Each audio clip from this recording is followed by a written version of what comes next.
Welcome back, ladies and gentlemen. Today, we are learning about SCP-513, aka a cowbell. What's scary about a cowbell? I guess we're about to find out. It's the grisliest crime scene the detective has seen in years. Okay, that is a fantastic way to open this. Capture it all in a succession of quick, stark flashes. CSI technicians do what they can to pick up the broken pieces. Posted at the gate, a rookie doubles over and throws up, while his older partner gives him a sympathetic pat on the back. Okay, guys, we have absolutely no clue what this is, other than it has something to do with a cowbell, and this is like the most gnarly ways to open an SCP animation video. We have a guy keeling over and vomiting. It's supposedly one of the most nasty things ever, and it has to do with a cowbell. The thing that cows wear so you know like where they are at all times, because they just make like a little jingle. So I don't know exactly how scary this is going to be, but it seems like it's going to be pretty deadly. He can't hide his own discomfort at the things they've seen today. The call came in the middle of the night from a pair of concerned hikers on the outskirts of town. They were halfway through their nightly walk down an old country road when they heard screaming from a nearby farm. When officers finally made their way down to the farmhouse, it was too late. Everyone there was dead. Nobody to save. All that's left to do is pick up the pieces and figure out what the hell actually happened. The detective leans under a yellow garland of crime scene tape and asks an attending officer what they know so far. The cop, who looks pale and clammy, swallows over a lump in his throat and says, "Looks like the old farmer snapped and went postal. What? Whole family's dead. What? They found his body in the barn." He heads inside to take a look at the carnage. It's a veritable house of horrors. Wow. The farmer's wife is dead in the kitchen. The children were both murdered in their beds. The detective can't say he's ever seen a murder done in such cold blood, so detached. For a man with no history of violence to do something so terrible to his loved ones for no reason. The detective shakes his head and walks upstairs, sliding on rubber gloves to avoid contaminating the scene.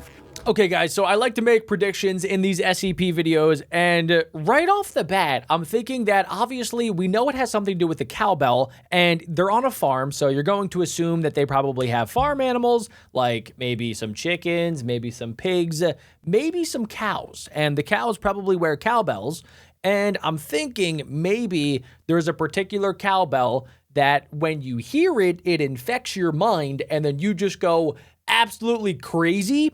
I know that there's a disease called mad cow disease that I'm pretty sure it's kind of like rabies, where it just makes you into this like absolutely berserk, like King Kong, absolutely just like crazy human if you were to get this. And I know that cows can get it, but maybe it's the same idea where if you get exposed to this SCP cowbell, that it turns you into a maniac that is willing to do crazy things like, I don't know, like kill your entire family, which sounds horrible, but that's just my prediction. Comment down below what you guys think. He goes room to room, making fastidious notes about anything suspicious. He's got a keen eye for this kind of thing. The man's a 20-year veteran of the force. He's seen some terrible things. But as he lays his eyes on the bodies of the victims, he can't help but feel a chill tiptoeing down his vertebrae. In the master bedroom, where the now deceased farmer and his wife once shared a loving marital bed, he hits some pay dirt, a diary in the bedside cabinet. He flips through. Early on, it's all mundane, scattered thoughts for the day at hand and little to-do lists for the next one. But the last 3 entries contain a marked shift from what came before. The first one reads, "He seemed shook up when he came back from the barn today. He's awful quiet about it. Said something like, 'I heard something I shouldn't have.' In the barn? Don't know what that could mean. It had to be the cowbell. I decided not to press. Stressed enough already. He didn't say much to the kids during dinner. Kept looking over his shoulder. Freaked me out something terrible. I don't know what did it, but whatever it was, it put a scare in him." Okay, so he has some sort of paranoia. He thinks that something is out to get him. The second reads, "I'm starting to worry about him. It's been a few days since whatever he heard in the barn, and he ain't gotten any better. In fact, I think he's getting worse. He won't shower. Something about the bathroom mirror, he just won't go in there. What? He hasn't been eating. Worst of all, he doesn't sleep. I'll wake up in the middle of the night and see him sit and bolt upright. Okay, that is creepy. If you're ever like sleeping or at a sleepover and you just see like one of your friends or something just like sitting upright when it's like 4 a.m. and there's nothing to do and they're not like on their phone, they're just staring at the wall, watching paint dry. That stuff creeps me out, because if that was me and I saw somebody doing that, I would call the cops. I would call the cops. I would get out of there, because why are you acting that creepy? Staring at the bedroom door, not saying a word, not even blinking. The third and final entry reads, "This ain't the man I married anymore. There's something wrong with him. It's scaring the kids and it's scaring me. He started bringing his gun to bed every night. Oh my gosh, dude. Doesn't sleep, just sits there with it. He never sleeps. When I asked him what's happening, he told me something's coming. But it's okay. He won't let it get us no matter what. I don't understand. I'm gonna take the kids and go stay with Mom for a few weeks while he works this out. But I'm afraid of what he'll do if he realizes. The gun is always loaded." The detective sighs and slides the diary into an evidence baggie. It was, sadly, a tale he'd heard all too many times. Really? The terrible things we can do to the ones we love when we're not ourselves. Okay, also, guys, is it just me, or does this SCP detective kind of look like Eddie Murphy? Though it now seems cut and dry, a mental break snowballing into a massacre, one detail is still gnawing at the detective. What did the farmer hear in the barn that day? When the detective enters, he orders everyone else to leave. He needs some time alone in here. As the people file out, he approaches the farmer's corpse. He's laying in the straw, head a bloody mess, bludgeoned beyond recognition.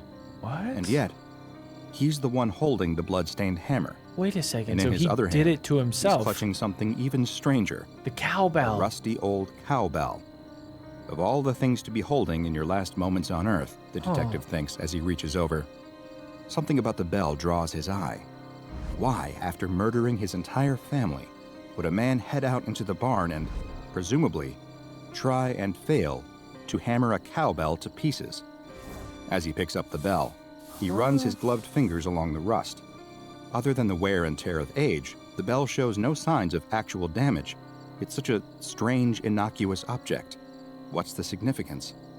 His internal musing is interrupted when a large spider, the kind that like to make their homes in straw-filled barns, suddenly crawls out from inside the— Burn it, burn the entire place down, grab your handy-dandy flamethrower, and start going crazy, because that spider is huge! bell and onto the detective's hand.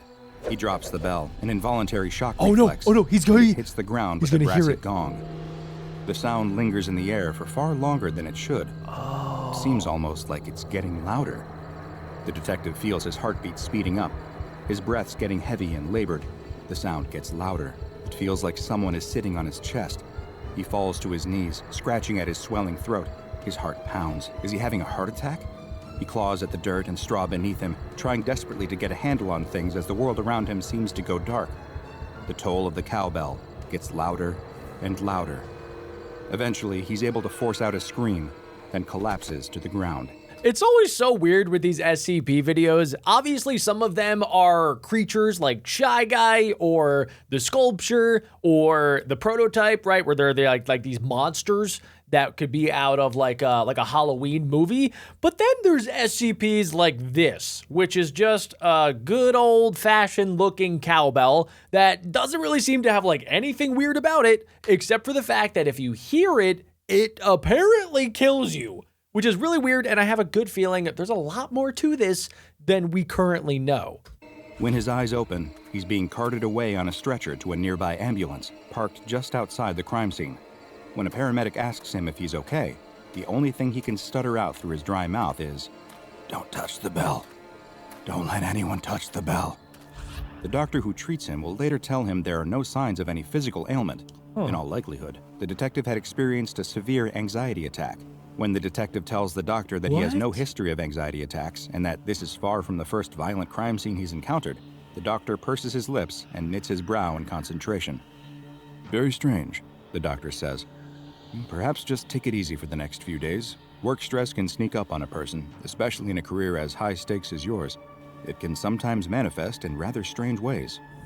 That night, the detective is at home, brewing himself a soothing cup of herbal tea on his doctor's recommendation. He's still racked by a strange uneasiness from earlier in the day. You see, one of the keys to being a good detective is pattern recognition. You're able to detect obscure links between pieces of information that other people, in the stress of the moment, may not correlate. As the detective sips his tea, he remembers the first entry in the farmer's wife's diary. When the farmer's downward spiral started, it began with him hearing something he shouldn't have inside the barn. That is what he originally said, right? So you got to think that this guy, the detective that heard it, is probably going to go down the same exact path as the farmer, where he started out kind of normal, but he said that he heard something, and then every single day that passed, he kept acting a little bit weirder, until it got so weird, and then he tried to destroy the bell, but he ended up destroying his family and himself. So I'm really hoping that this detective doesn't go down that path, but he just said that it's all about patterns, and it seems like the pattern might repeat itself and happen to him. The detective doesn't know a lot about what happened to himself in that barn either, but he can safely say he heard something he shouldn't have heard too. He sighs. No point in psyching himself out like this. After all, it's just the post-attack jitters, and turns to his kitchen window, hoping to look out at the night sky and feel a little more at peace. Yeah, wait, guys, there's also something with the mirror, because the wife was saying earlier that her husband wasn't able to go to the bathroom because there was something off about the mirror. So you got to think that maybe when the cowbell infects you, it maybe, I don't know, makes you paranoid, obviously, and it makes you see things in the mirror that you're not supposed to see, which is why he didn't want to go back into the bathroom to take a shower, because he would have to see something in the mirror that he shouldn't. Instead, he sees something out of a nightmare. A tall figure standing behind him, somewhere in the ballpark. God, I was right. But also somehow not. It's tall, fleshy, and emaciated. Its face is too smooth, with bulging eyes and a large mouth being the only features. It reaches for him with huge, spindle-fingered hands, mere centimeters away from the back of his head. Can this But the actually second it touch sees him him? looking at it, it turns and begins to run. Huh? The detective's mug falls and shatters on the ground. He turns with an involuntary yelp to track the creature, but it's already gone. His kitchen is empty and silent. Of course, one question haunts his mind. What the hell just happened? He's no fool. He knows the mind can play funny tricks on you.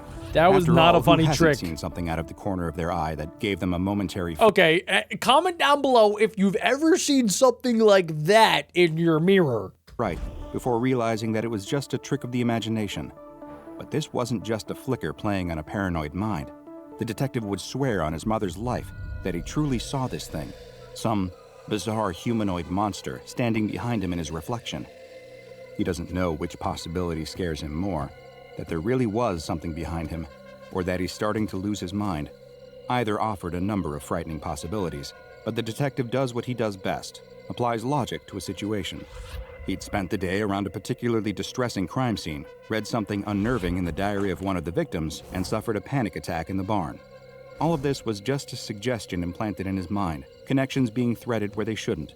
Guys, I don't know. He's trying to talk himself out of the fact that maybe there's something a little extra going on here, because obviously most people in these SCP videos, they don't even know about SCPs. They don't even think that SCPs could be real. So they're not prepared to deal with like something that's supernatural. So this guy, obviously, he's not thinking to himself that the cowbell is anything weird. He just thinks that he had a stressful day, that he had a panic attack. So he's just like, his mind isn't right, and that he's just seeing things and hearing things. But in actuality, there's an SCP messing with this guy, and he's infected, and he needs to get to the SCP Foundation right now before anything bad happens. Natural side effect of a brain wired to register patterns in strange data clusters.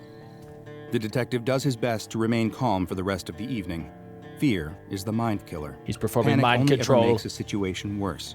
These are both things he believes, but he can't seem to shake that creeping feeling of dread. He's being watched.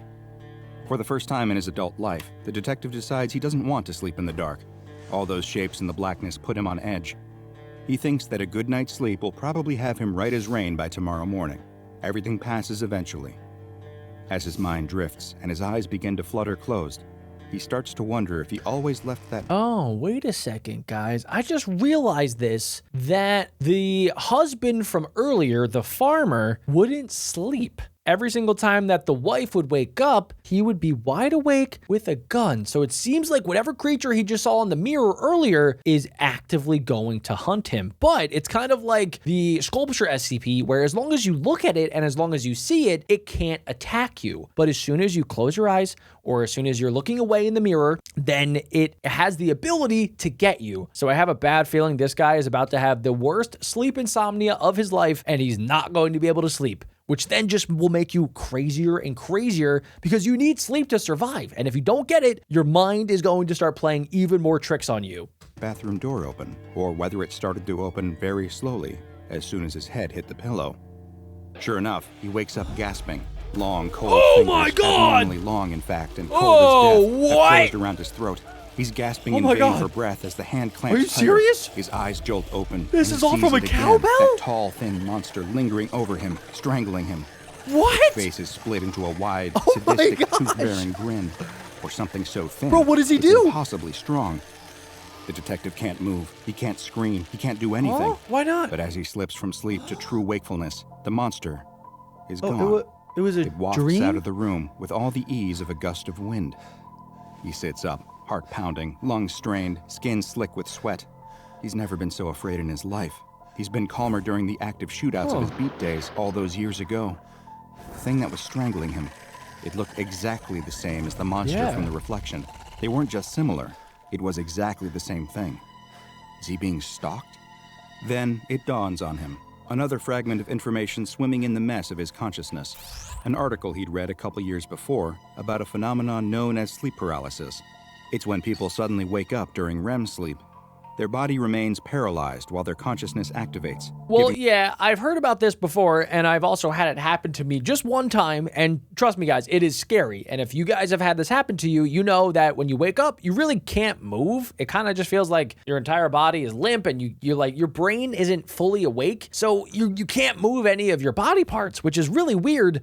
But I've never had it, and I've never heard a story of it where there's a creature over top of you strangling you. That does not sound like sleep paralysis. That sounds like a nightmare demon from like the depths of purgatory. Putting them one foot in reality while leaving the other in a nightmare. In this state, people can believe they're being attacked by monsters or demons. And one of the major factors causing sleep paralysis? Stress. The detective sighs. He feels like an idiot. There's nothing he's experienced today that doesn't have a completely logical explanation. I don't So know, why guy. does he keep jumping to I don't such know. absurd conclusions? Twisting facts to suit theories rather than theories to suit facts. That being said, he still doesn't sleep another wink that night. He pours himself a few cups of coffee, subconsciously avoiding anything reflective, and sits in bed until sunrise, just watching his bedroom door. This is exactly what Better happened safe to the than sorry, farmer. he keeps repeating in the empty corridors of his addled brain. He drives to work the next morning like he always does. Sitting at a stoplight, a car pulls up next to him, and he catches something in the reflection of the car's window. It's that monster again, sitting next to him, reaching out towards him with one of its huge hands. The detective gasps and spins around, his eyes flaring with panic. But of course, it isn't there. It's almost like schizophrenia a little bit, where like people just have, I don't know, a problem where they see things that aren't really there. Just some children on the sidewalk on their way to school. Maybe it's the fear, maybe it's the sleep deprivation, maybe it's both. But in that moment, he feels like crying. Little does he know, things are going to get so much worse. How? Over the following days, the frequency of the sightings increases. Anytime he finds his eyes meeting a reflective surface, that monster is there, approaching him.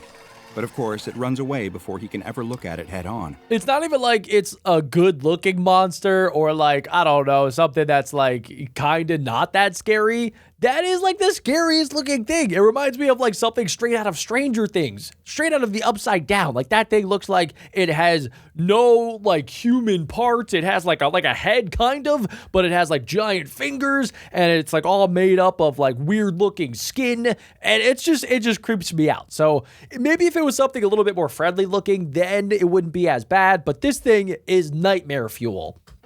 The people at work keep giving him funny looks. He grits his teeth. He can't say anything. If he He tells should tell anyone what's somebody. been happening to him, they'll haul him off to the funny farm to spend the rest of his life in a padded cell. I guess maybe But you're he right. knows he's not crazy. It's too real to be the product of human insanity. This isn't some hallucination. That thing is really there. It's always waiting, always watching. Even when he can't see it, he can feel its eyes on him, sense its malicious intent. It's even worse at night. Every time he tries to sleep, it attacks him. He feels its hand clasping around his throat. He feels its balled fists pummeling his body. He feels its long fingernails scratching into his skin. He can't sleep anymore. He's too scared. And that too takes its toll. Every feeling, every emotion, every thought starts to take on an odd, flat quality, like nothing is quite real. He starts to subsist on coffee, energy drinks, and anything else that will give him a buzz of alert. So this is basically like the most extreme form of insomnia, where you just can't sleep and there's nothing you can really do about it. And even when he does go to sleep, because he really wants to, he gets woken up again by this demon. He started to carry his service pistol around with him everywhere. He hides it under his pillow at night. That's not He good. can never be too careful. He knows that the creature is always out there, always watching, always waiting.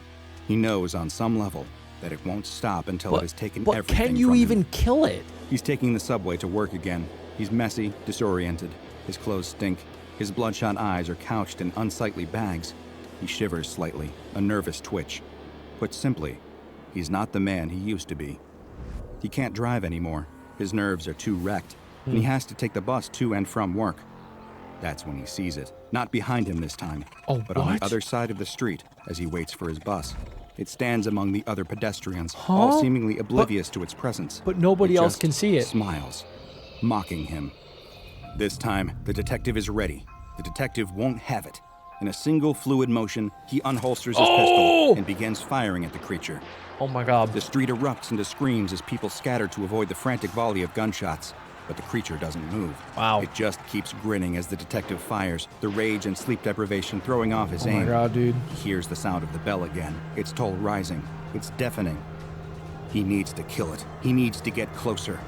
Oh, he's gonna get hit by a car. The creature, firing bullet after bullet. The creature doesn't care. He roars in animal fury. The bell toll rises. A sudden light illuminates the creature's terrible smile as the detective realizes that the sound he's hearing isn't the toll of the bell at all. He turns just in time to see the bus, but not in enough time to get out of the way. The cowbell the detective found in the barn that day seemed innocuous enough, but this old cowbell, corroded and covered in rust, which no known methods, chemical or mechanical, seemed to be able to remove, would soon have a name. SCP-513. Okay, so we know that SCP-513, as soon as you hear the cowbell sound, it starts the process of slowly deteriorating your mind until you are so sleep deprived that you can't differentiate reality from illusion. So then you do something super stupid, like just start shooting at random nonsense that is like, it looks like a monster, but it's not technically even there.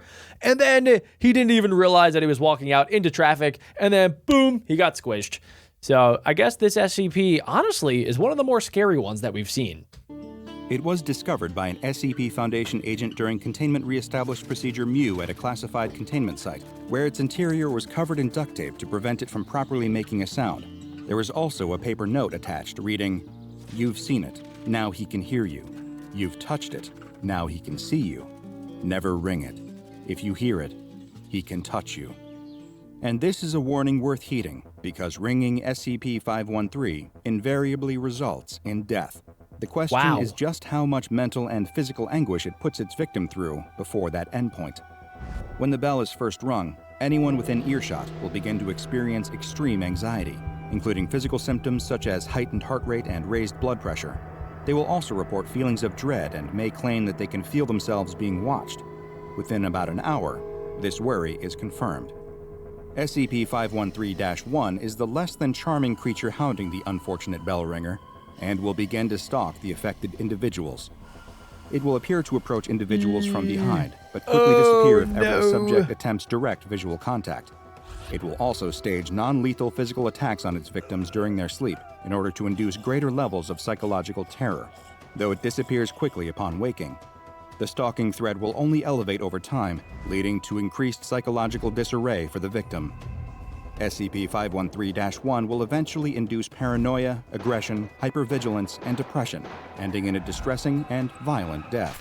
Because of the immense danger posed to anyone who hears the sound of this cowbell tolling, SCP-513 has been given extensive containment precautions, extensive enough to warrant giving it the Euclid containment class. Okay, that just means that it's been contained enough, and it seems like there's only one Cowbell SCP, so because it was contained, it's not actively dangerous. Nobody is really able to get to it other than probably like D-class personnel that are going to run tests on it to see maybe some extra information that we don't know about. Classification reserved for things that are often unpredictable in containment.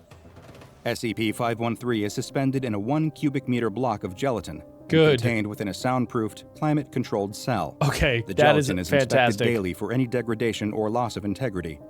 An emergency inspection is carried out immediately following any earthquake, explosion, or sonic event grade 2 or higher.